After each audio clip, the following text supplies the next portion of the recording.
भारतीय स्वातंत्र्याच्या 75 वर्षांनंतरही पालात राहून भटक्या विमुक्तांना भाकरीच्या शोधात भटकंती करावी लागत आहे। पालातील भटक्यांजवळ अजून आधार कार्डच नाही तर त्यांना आधार कुठून मिळणार आहे। शासनाच्या वतीने भटक्या विमुक्तांसह समाजातील वंचित बहुजनांकरिता विविध योजना राबविल्या जात आहेत। या योजनांची माहिती गरजवंत, वंचित व इतर मागास बहुजन समाजापर्यंत पोहोचत नसल्यामुळे त्यांना शासनाच्या विविध योजनांपासून वंचित राहावे लागत आहे। शासनाच्या विविध योजनांची माहिती भटक्यांच्या पालापर्यंत पोहोचविण्याची सामूहिक जबाबदारी आहे। शासनाच्या विविध योजनांची माहिती भटक्यांच्या पालापर्यंत पोहोचवा असे प्रतिपादन प्राचार्य डॉक्टर दिलीप गरुड यांनी केले।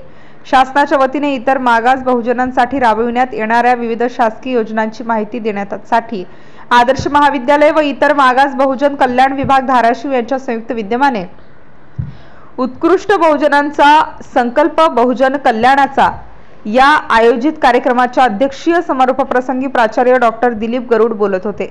समाज कल्याण विभागाचे तालुका समन्वयक सुरेश सावडकर, प्राचार्य डॉक्टर श्रीराम पेटकर, मुख्याध्यापक मोहन राठोड, अशोक नाईक, प्राध्यापक प्रताप कुंडगिरे, अशोक नाईक, सय्यद अली शेख, उपप्राचार्य राम माळगे, गोविंद चव्हाण सह आदी मान्यवर उपस्थित होते। पुढे बोलताना प्राचार्य डॉक्टर दिलीप गरुड म्हणाले की स्वातंत्र्यानंतर शासनाच्या वतीने इतर मागास बहुजन प्रवर्गाच्या कल्याणाकरिता विविध योजना सुरू केलेल्या आहेत। या योजनांची माहिती नसल्यामुळे बहुतांश इतर मागास बहुजन वर्ग शासनाच्या या विविध योजनांपासून वंचित आहे।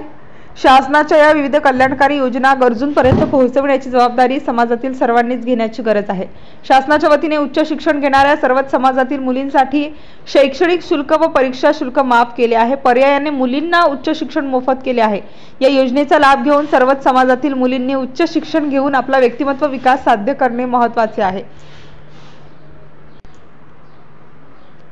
वसंतराव नाईक विमुक्त जाती भटक्या जमाती विकास महामंडळ, पैलवान कैलासवासी मारुती चव्हाण वडार आर्थिक विकास महामंडळ, राजे उमाजी नाईक आर्थिक विकास महामंडळ या आर्थिक महामंडळांच्या विविध योजनांचा लाभ घेऊन इतर बहुजन मागास समाजातील समाज बांधवांनी आपला सर्वांगीण विकास साधावा असे आवाहन प्राचार्य डॉक्टर दिलीप गरुड यांनी केले।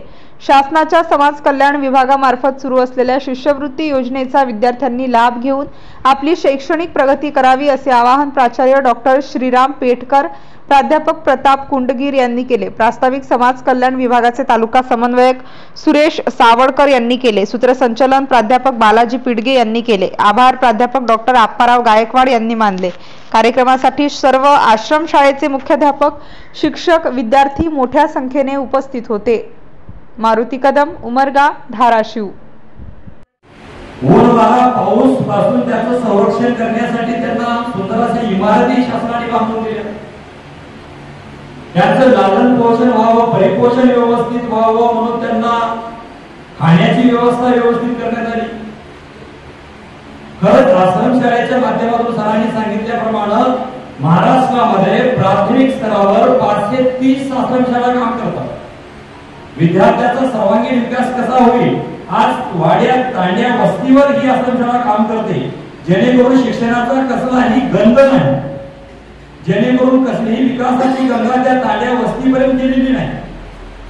तिथं त्या विद्यार्थ्याचा सर्वांगीण विकास व्हावा म्हणून आज आश्रमशाळा प्राथमिक स्वरूपामध्ये पहिलीपासून 530 महाराष्ट्रामध्ये, माध्यमिक 197 शाळा आणि एवढ्यावरच नाही, 10वीचा विद्यार्थी शिक्षण घेतल्यानंतर पुढे काय असा त्यापुढे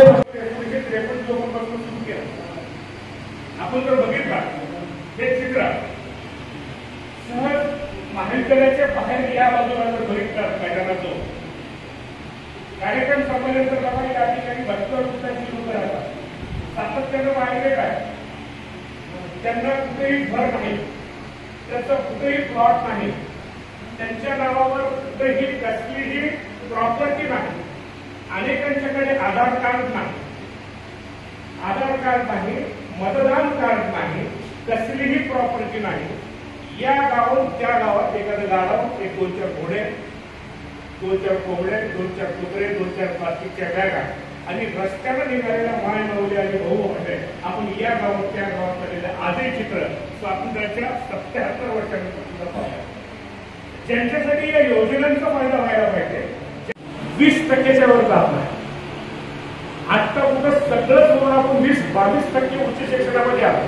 म्हणजे इयत्ता पहिला प्रवेश घेतलेला एखादा विद्यार्थी किंवा इयत्ता 10वीला असलेला विद्यार्थी तो उच्च शिक्षणामध्ये 10वीला जर 70% मुलं असतील, 10वीच्या वयाच्या आपल्या देशातल्या सगळ्याच मुलं मिळून जर 70% प्रमाण असेल टोटल 100% मुलांच्या, तर हे उच्च शिक्षण घेण्याचं प्रमाण केवळ 20-21% आहे.